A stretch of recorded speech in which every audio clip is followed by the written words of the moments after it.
Assalamualaikum warahmatullahi wabarakatuh. La hamla wala quwwata illa billah.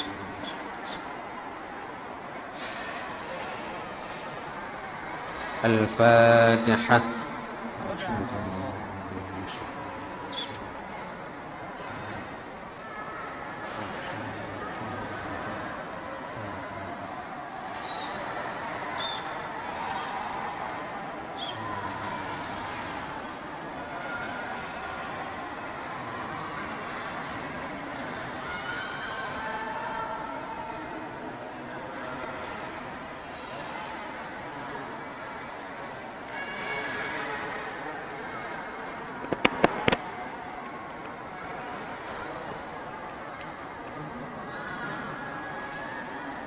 Alhamdulillah Rabbil Alamin. Allahumma salli ala Sayyidina Muhammadin wa ala alihi wa sahbihi ajma'in. Jamaah salat maghrib dan pengajian ba'da maghrib yang dirahmati Allah Subhanahu wa taala. Maka kita akan melanjutkan kembali pengajian kita, melanjutkan pengajian pada malam Selasa yang telah berlalu, di mana malam ini kita coba mengkaji menyangkut dengan kedudukan ulama, baik yang beramal maupun yang tidak beramal dengan ilmu yang dimiliki oleh mereka. Wa qala sallallahu alaihi wasallam, man akrama aliman faqad akramani wa man akramani faqad akramallah wa man akramallah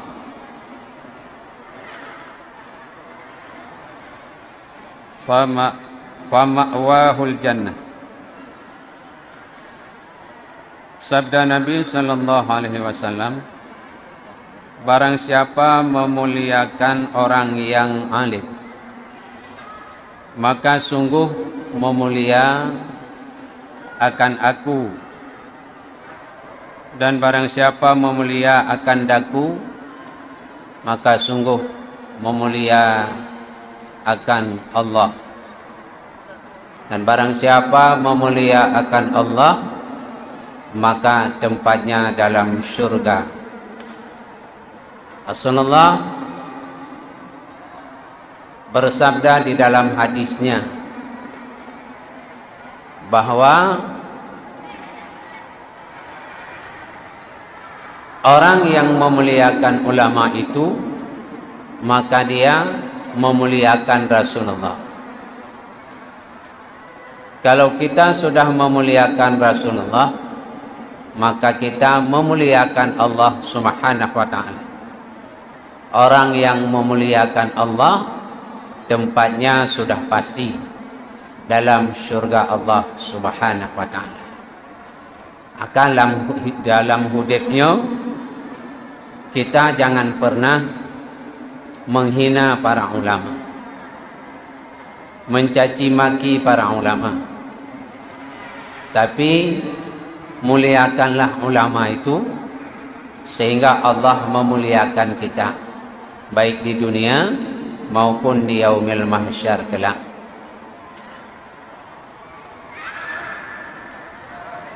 Wa qala sallallahu alaihi wasallam, naumal alim afdalu min ibadatil jahil. Tidurnya orang alim itu lebih baik daripada ibadah orang yang bodoh. Orang yang alim, urang na ilme geih, na urang ibadah di dalam masjidnya, sementara orang ibadah itu tidak ada ilmu. Teh lebih gad ba Allah, gad urang yang na ilme daripada orang yang abid, orang yang ibadah tapi hana ilmu, hana gad bang. Mata enggak tak orang dengar yang nak ilmu daripada orang abid hana ilmu. Orang beribadah ilmu tak. Hana gad Allah. Dan sabda Nabi sallallahu alaihi wasallam,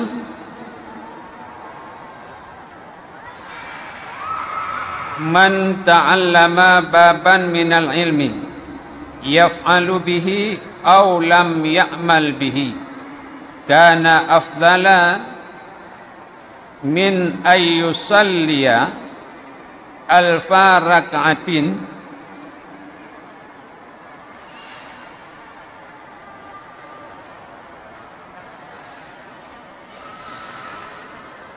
min ayyusalliya alfa raka'atin tatawu'an. Sabda Nabi sallallahu alaihi wasallam,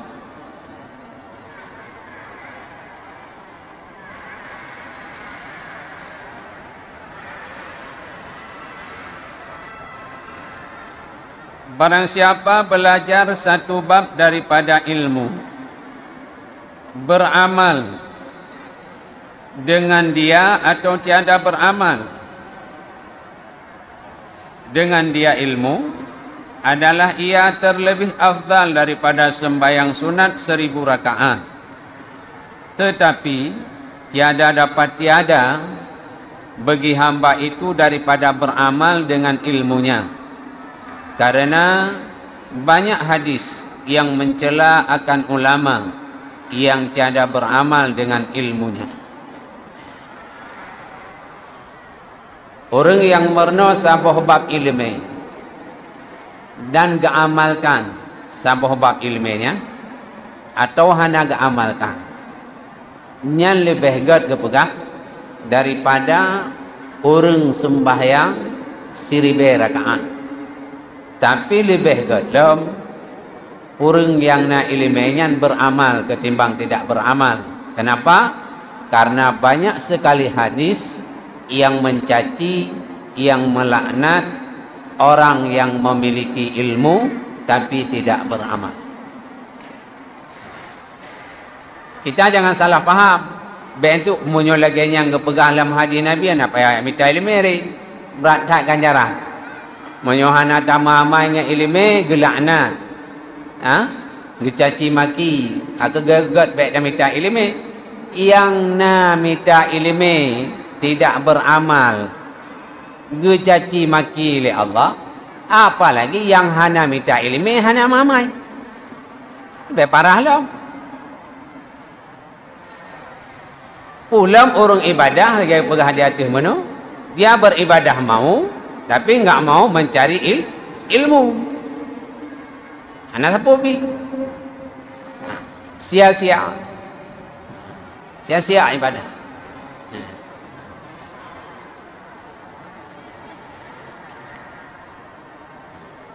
Seperti riwayat daripada Sayyidina Umar ibnu Khattab radhiyallahu an, berkata ia, aku dengar Rasulullah sallallahu alaihi wasallam bersabda, bahwasanya orang alim apabila tiada beramal dengan ilmunya, melaknat akan dia oleh ilmunya di dalam rongganya, dan melaknat akan dia oleh tiap-tiap sesuatu yang naik atasnya matahari. Hadis yang diriwayatkan oleh Sayyidina Umar, Rasulullah bersabda, orang yang alim yang tidak mengamalkan ilmunya itu, maka dia akan dilaknat oleh ilmunya, dan dia akan dilaknat oleh segala sesuatu yang disinari oleh matahari di permukaan bumi. Dilaknat. Ilmunya saja melaknatnya. Contoh, kita mampu membaca Al-Quran, sementara ada orang yang salah, kita tidak menegahnya. Kita tahu itu salah, dan hana ta'amalkan ilmu itu. Ketika hana tegah berarti hana ta'amalkan. Yang gedanya ayat Quran yang dibaca bunuh per huruf. Seandainya ayat Qur'annya Allah mengizinkan dia bisa hidup seperti manusia, bak muka di terus. Itu ilmu yang kita miliki jika tidak kita amalkan. Dan demikian juga, apa saja yang disinari oleh matahari, maka dia akan melaknat orang yang memiliki ilmu, yang ilmunya itu tidak diamalkan.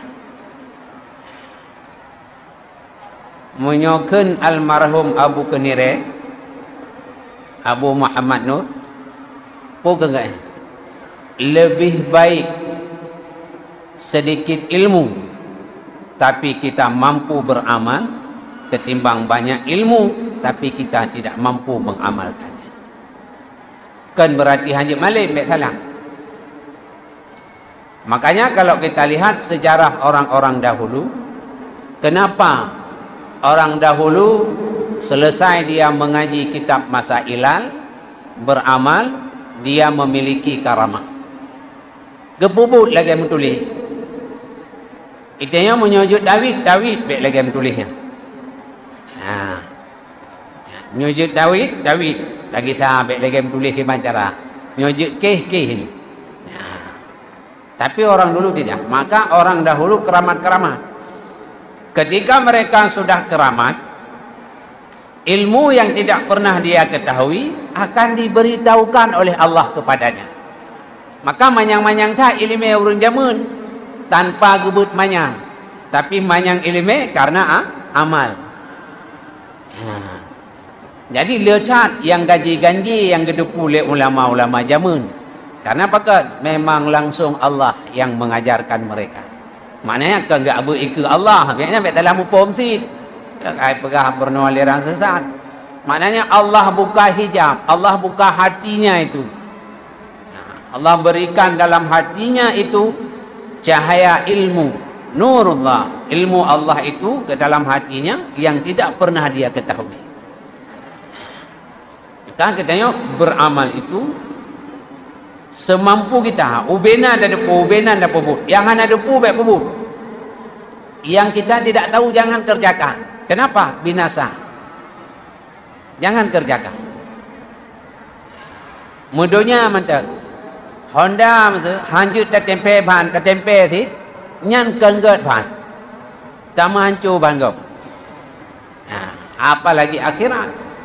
Maka kalau kita tidak tahu jangan paksakan, jangan pura-pura tahu, tapi belajar dulu.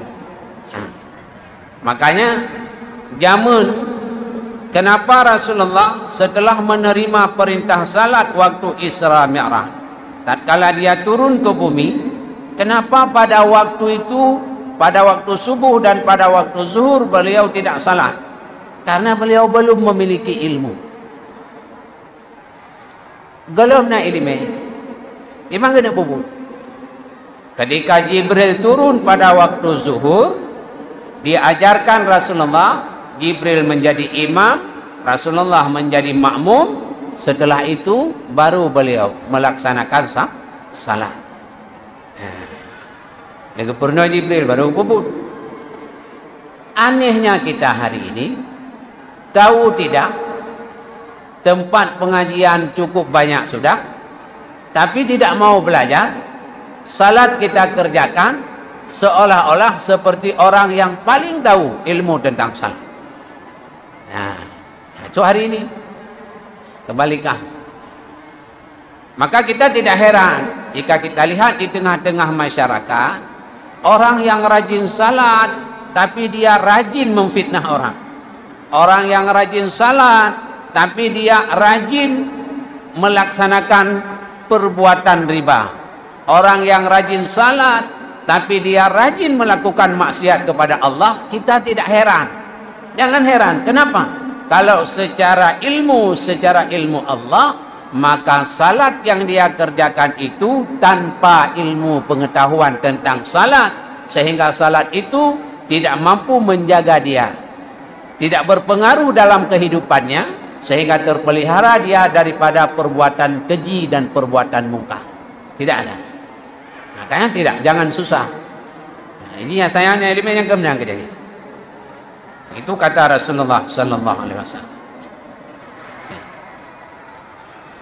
Dan menyurat malaikat hafazah tiap-tiap hari dimaterai atas suratannya ini, hamba yang putus asa daripada rahmat Allah. Hai hamba yang mensia-sia akan segala hak penghulunya, hai orang yang tiada beramal dengan ilmunya, atas engkau laknat Allah subhanahu wa ta'ala.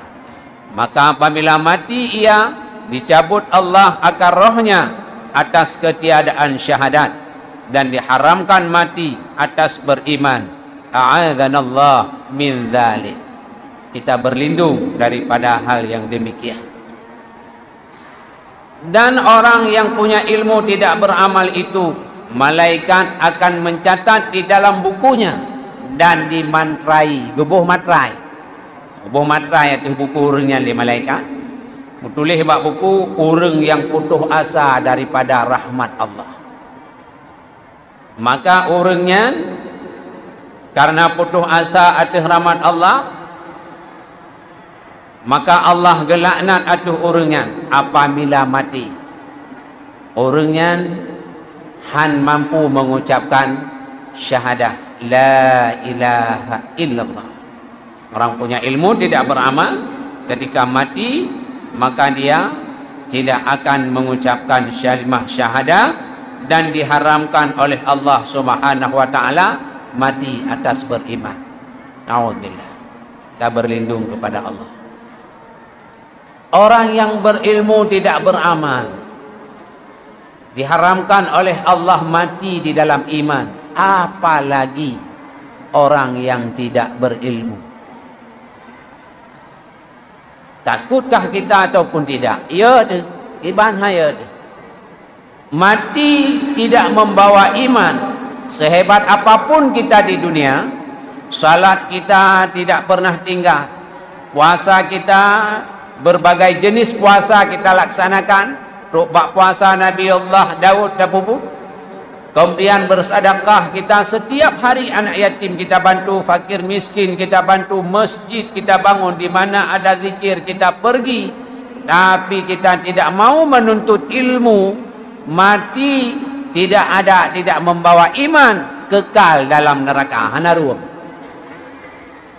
Karena kunci seseorang dimasukkan dalam syurga Allah Subhanahu wa taala adalah dia mati membawa iman.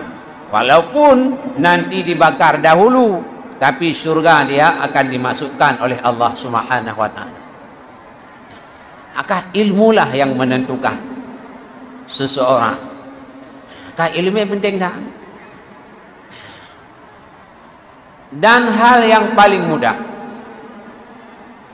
tidak susah, hanahe ya minta ilmu. Karena urusan tu tempat majlisnya duk dengar. Oh je takkan kitab. Ni kitab. Ya, kan itu hal yang paling mudah, tidak berat, tapi nilainya nomor 1 di hadapan Allah Subhanahu wa taala. Duduk belajar di majlis pengajian, di majlis ilmu. Paling mudah ni. Tapi nilai dia raya tak.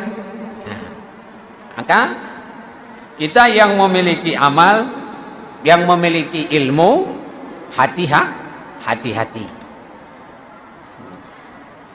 Hati-hati. Balasan kedudukan orang yang berilmu itu pun tinggi di sisi Allah. Dan jika ilmu itu tidak kita amalkan, kedudukan kita pun hina dan paling rendah di sisi Allah Subhanahu wa taala. Jadi amalkan ilmu. Dia baca Quran, pernah baca Quran. Dia dah baca kitab Masailah, dah pernah urang dengan kitab Masailah. Ibadah ke yang saya dah bubuk sembahyang, cipan ketupu dalam kitab Masailah. Mana anda bubuk? Mana anda bubuk? InsyaAllah kita akan selamat. Dan lagi sabda Nabi sallallahu alaihi wasallam, inna asyaddan nas azaban yaumal qiyamah alimun lam yanfa'hu ilmu. Bahwasanya yang terlebih sangat manusia siksa pada hari kiamat itu orang alim yang tiada memberi manfaat akan ilmunya, yakni tiada mengamalkan dengan ilmunya. Meriwayatkan hadis ini oleh Tabrani dan Imam Baihaqi. Yang paling berat siksa singa akhir kiamat di antara manusia di yaumil mahsyar kelak adalah orang alim yang tidak mengamalkan ilmunya. Ilmunya itu tidak bermanfaat, tidak beramal dengan ilmunya. Maka kita terus belajar dan mengamalkan ilmu kita.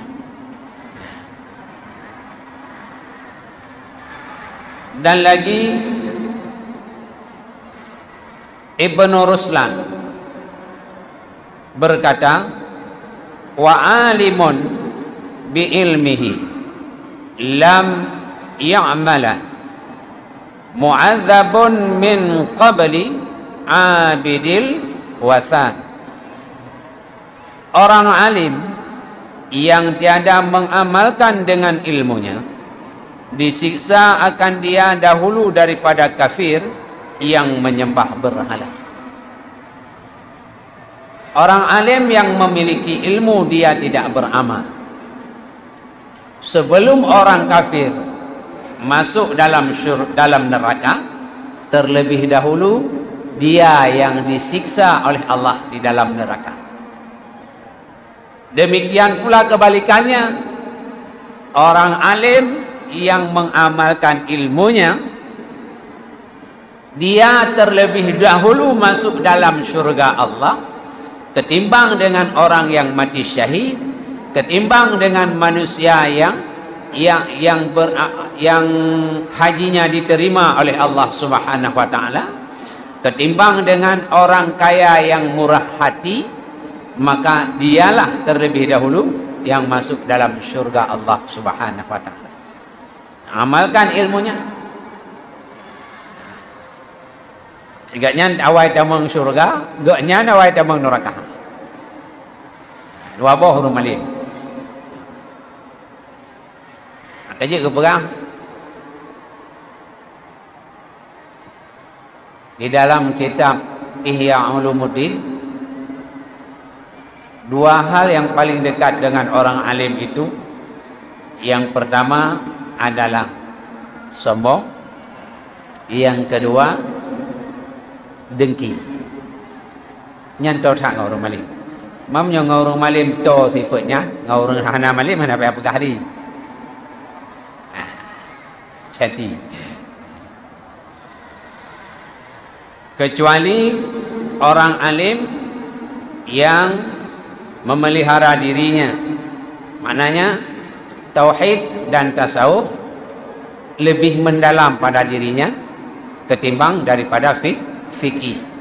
Yang orang alim biasa yang selamat. Kata Imam Al-Ghazali rahimallahu ta'ala, al-ilmu bila amalin junun wal amal bila ilmin la yakun.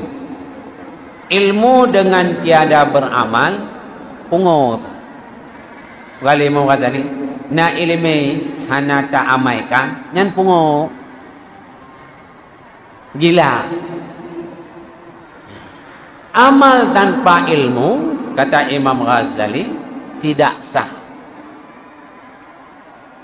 Amal tanpa ilmu tidak sah. Kita salat, kita tidak tahu tentang ilmu tentang salat. Kita tidak tahu ilmu cara bersuci. Kita tidak tahu syarat-syarat sebelum masuk ke dalam salat. Kita tidak tahu rukun salat. Kita tidak tahu syarat daripada rukun salat itu. Kita tidak tahu yang membatalkan salat. Kita tidak tahu yang sunat dan yang makruh di dalam salat. Maka salat itu tidak sah, kata Imam Al-Ghazali. Kenapa? Karena tidak ada ilmu. Tidak sah. Mangki pancara dingku. Ibadah dikerjakan, ilmu dicari. Ibadah pupuk ju, ilmu minta laju. Maknanya beriringan antara ilmu dan amal. Mencari ilmu dan beramal beriring-iringan. Ingat, karena fardu'in. Setiap fardu'in haram mencari yang lain sebelum kita mencari ilmu itu. Ana cerita. Hari ini 24 tahun kita habiskan umur kita, tenaga kita, pikiran kita untuk kepentingan dunia. 20 tahun dari PAUD sampai dengan S3, jumlah 20 tahun. Berani dan siap kita menghabiskan waktu itu, yang padahal kita tahu mati dunia itu tinggal. Mati dunia tinggal. Mati kiban dunia tinggal. Doktor Anda tinggal. Ya kan? S3 tinggal. S1 tinggal. S2 tinggal. Ubena S tinggal mendu. Yang mukumat babadan putra almarhum. Lain mendum tinggal. Dunia tinggal. Tedupu berahai mati dunianya tinggal. Yang kami putra salat, puasa, haji, zakat yang diiringi dengan ilmu agama. Tapi kenapa untuk ilmu agama kita belum menghabiskan waktu 24 tahun lamanya? Yang ilmu agama itu kita bawa ketika mati. Bahkan untuk dunia 20 tahun, habis tenaga, habis bank, habis pikiran, tapi kita jalankan dengan baik. Kenapa? Untuk akhirat kita tidak kita jalankan demikian. Nah, yang dibanding kan manusia yang banyak demikian hari ini. Anda orang Syiah kalian. Saya teringat sekali ketika anak saya masih kecil, ya kita ni mi TK kan, kita ni mi Badika, kita ni mi Pak SD, ya kan? Kita mampu duduk berjam-jam menunggu anak kita keluar. Cikalah, ndak ni urang Syiah orangnya cikalah. Tapi kenapa di tempat pengajian kita tidak mau duduk menunggu anak kita kembali? Ataupun mesti di kampung ya boleh balik.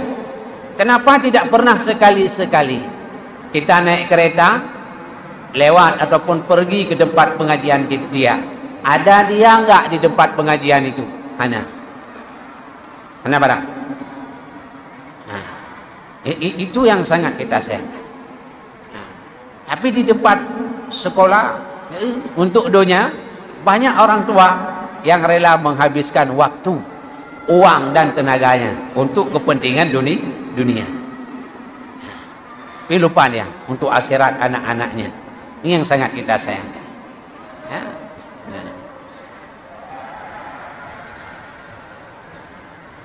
Wa qala sallallahu alaihi wasallam, man zada aliman faka'annama zarani wa man safaha aliman faka'annama safahani wa man jalasa aliman faka'annama jalasani fid dunya wa man jalasani fid dunya ajlastuhu ma'i yaumal qiyamah. Sabda Nabi pada hadis yang lain sallallahu alaihi wasallam, barang siapa ziarah akan orang alim, maka seolah-olah seperti ia ziarah akan daku. Dan barang siapa berjabat tangan akan orang alim, maka seolah-olah seperti ia berjabat tangan akan daku. Dan barang siapa sekedudukan ia akan orang alim, maka seolah-olah seperti ia sekedudukan akan daku pada dunia. Dan barang siapa sekedudukan akan daku pada dunia, aku dudukkan dia serta aku pada hari kiamat. Maknanya dalam syurga. Pegang oleh Rasulullah, apabila lagi tengok dia ziarah orang malin, maka saban lagi dia ziarah bak Nabi. Dia sawu gure tu, saban lagi dia sawu Nabi. Yang zaman ubah-ubah kitanya, asai huru raya, bila dia pegang huru raya lain. Asai bunga huru raya pun, nyan gecam dia orang syik. Hanjek jak saho, yo golom jak bak gure. Gepersiapkan menyojaman timpan sampai pinggan. Gepaso peng lamplop dia orang syik dia jaman. Gejuk, jak bak dengku, jak bak gure.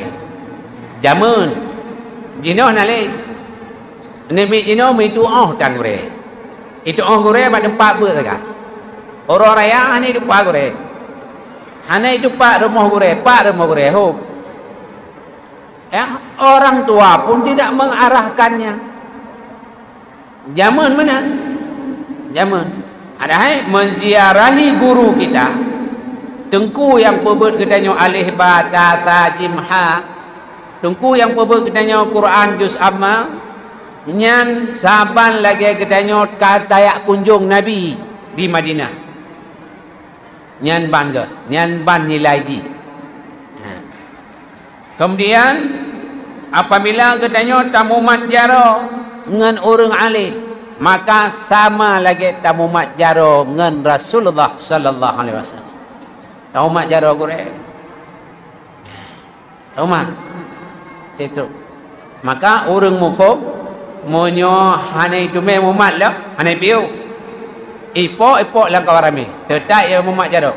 Soto abu payah pasi, itulah orang lain. Begitu me mumat jaro ngabu payah pasi. Yang mufum. Yang hanai mufum zik me kupedan, duk geroi piruko. Tetok pati ji. Bagah-bagah ipada. Mumat jaro ngabu pati. Napalah ana. Tapi umat jaro ngabu payah pasi berea apalah. Sabar lagi tahu umat jaro ngena dengan Nabi. Balik tahu umat jaro dengan Nabi. Dan so yang lam dunia kepegah naduk dengan ulama, duduk dengan orang yang alim, maka seperti dia duduk dengan daku di dunia ini, dan di hari kiamat nanti dia akan sekedudukan denganku. Kita di dunia duduk dengan orang yang berilmu, dengan orang yang alim, maka sama seperti kita duduk dengan Nabi kita Muhammad. Dan di yaumil mahsyar kelak kita akan bersama Nabi di hari kiamat, didudukkan dengan Nabi.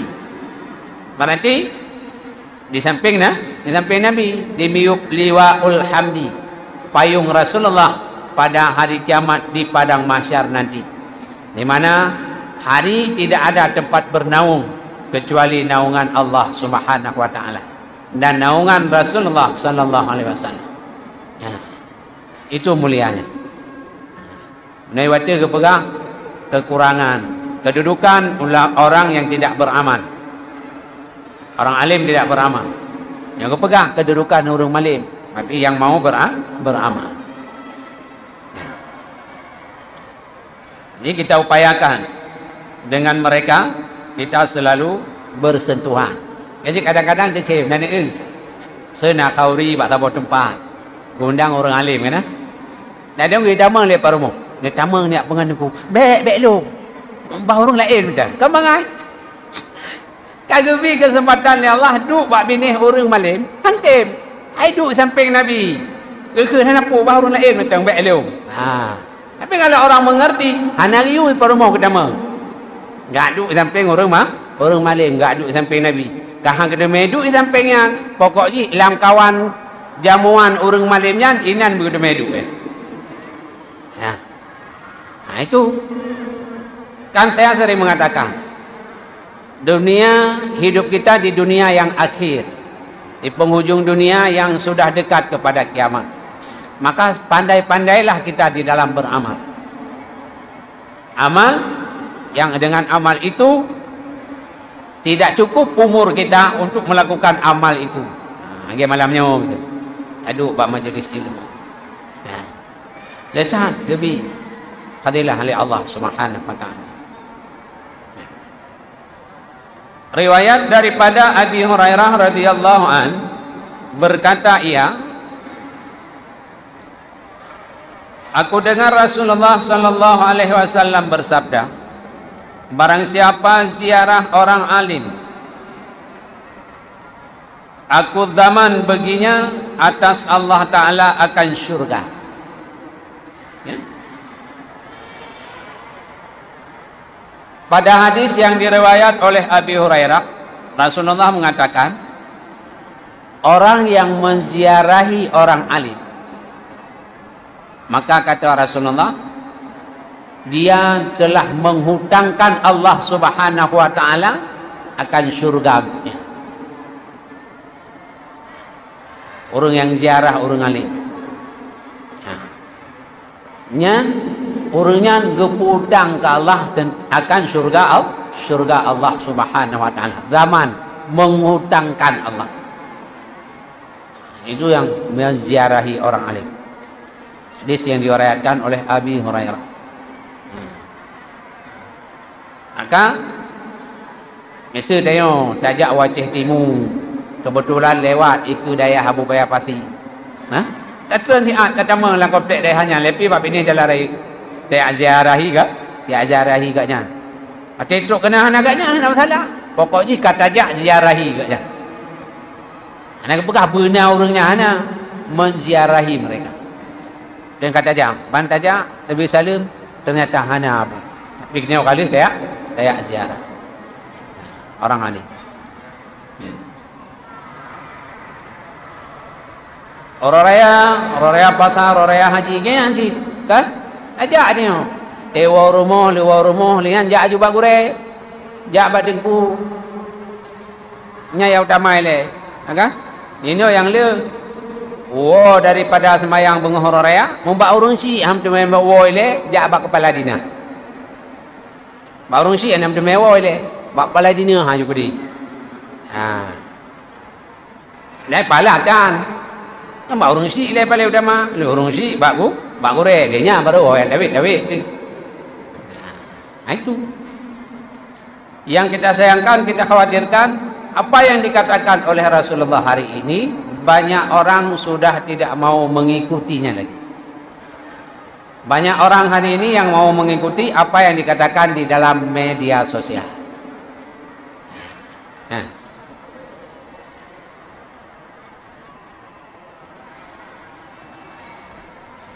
Dan daripada Sayyidina Ali ibni Abi Thalib, bahwasanya berkata ia, sabda Rasulullah sallallahu alaihi wasallam, barang siapa ziarah akan orang alim, yakni pada kuburnya, kemudian membaca ia di sisinya akan satu ayat daripada kitab Allah, niscaya memberi akan dia Allah Ta'ala dengan sebilang-bilang langkahnya satu mahligai di dalam syurga. Kepegah oleh Sayyidina Ali, orang yang pergi ke mengunjungi kuburan para ulama, kuburan orang yang alim, ketika sampai ke kuburan dia membaca ayat Allah, terserah apa yang dia baca, setiap langkah dia itu Allah akan buat untuknya mahligai di dalam syurga. Sebenarnya tajak bak kubur Abu Tanah Merah. Tok dia bak kubur Abu Tanah Merah dah baca Fatihah 3 truk. Yang setiap langkah gedanya ataupun setiap putaran roda daripada mobil yang kita naiki akan Allah ciptakan untuk kita satu mahligai di dalam syurga Allah Subhanahu wa Ta'ala. Contoh, dan adalah baginya dengan tiap-tiap satu huruf yang dibacanya di atas kuburnya satu mahligai dalam syurga daripada emas, seperti yang tersebut di dalam Riyadhur Riyahin. Dan setiap huruf yang dibaca Pada kejap bak kubur para orang alim, Allah juga akan menciptakan satu mahligai untuk dia yang terbuat daripada emas. Demikian disebutkan di dalam kitab Riyadhur Riyahin apa yang dikatakan oleh Sayyidina Ali tadi. Wallahu alam bisawab wa ilaihil masir bi rahmatika ya arhamar rahimin.